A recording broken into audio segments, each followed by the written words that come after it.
Yo tout le monde, nouvelle vidéo aujourd'hui, vidéo dans laquelle on va parler des différences entre un deadlift traditionnel et le sumo deadlift. C'est parti.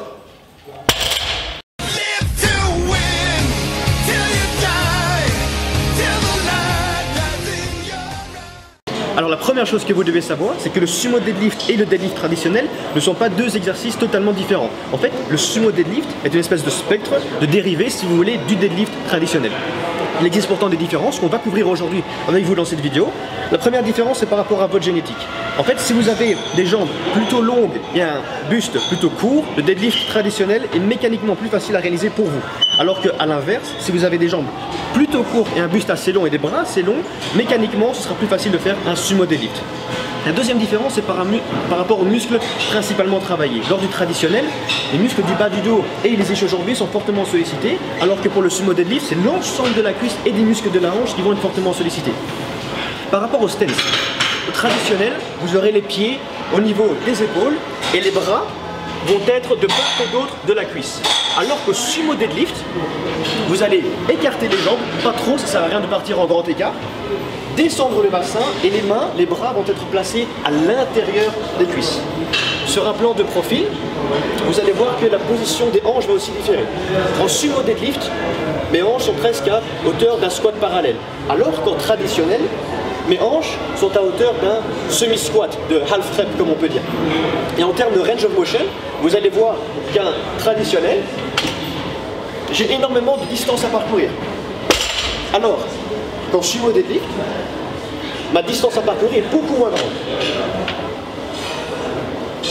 Alors pourquoi partir sur l'un plutôt que sur l'autre? En fait, on va partir du deadlift traditionnel et voir un petit peu comment ça se passe. En fait, les principaux problèmes du deadlift traditionnel, c'est que le bras de levier va être beaucoup plus long et le range of motion beaucoup plus long. Alors, comment on va un peu contrer ce phénomène de bras de levier trop long? On va malheureusement essayer d'un peu arrondir le dos, parce qu'en termes de distance, un dos plus droit est toujours plus long qu'un dos plus arrondi, et donc en termes de distance, le bras de levier va changer.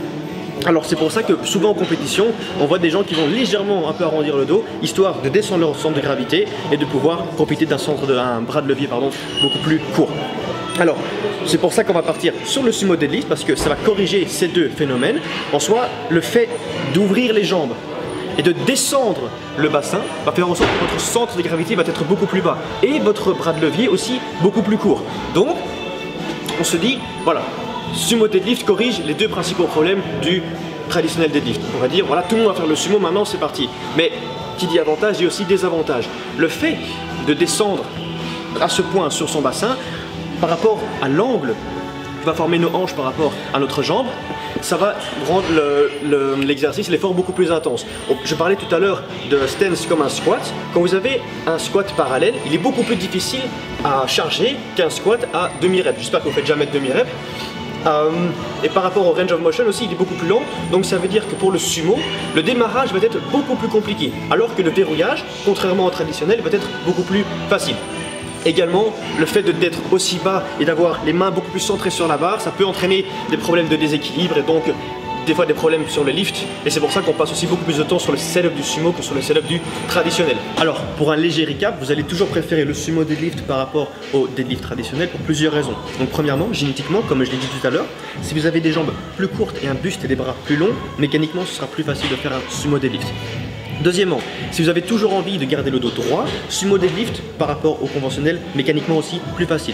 Troisièmement, si vous avez toujours eu des facilités au démarrage et des difficultés au lockout, toujours préférez aussi le sumo. Et enfin, veillez bien à toujours avoir une très bonne mobilité des hanches pour une bonne ouverture, pour ne pas avoir les genoux qui rentrent dedans par rapport au sumo deadlift.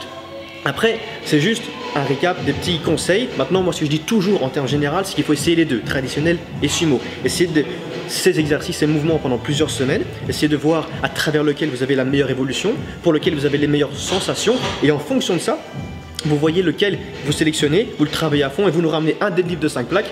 Quant à nous, on se retrouve la semaine prochaine pour de nouvelles vidéos. Si vous avez des questions, lâchez un commentaire, on y répondra avec plaisir. Encore merci du soutien les gars.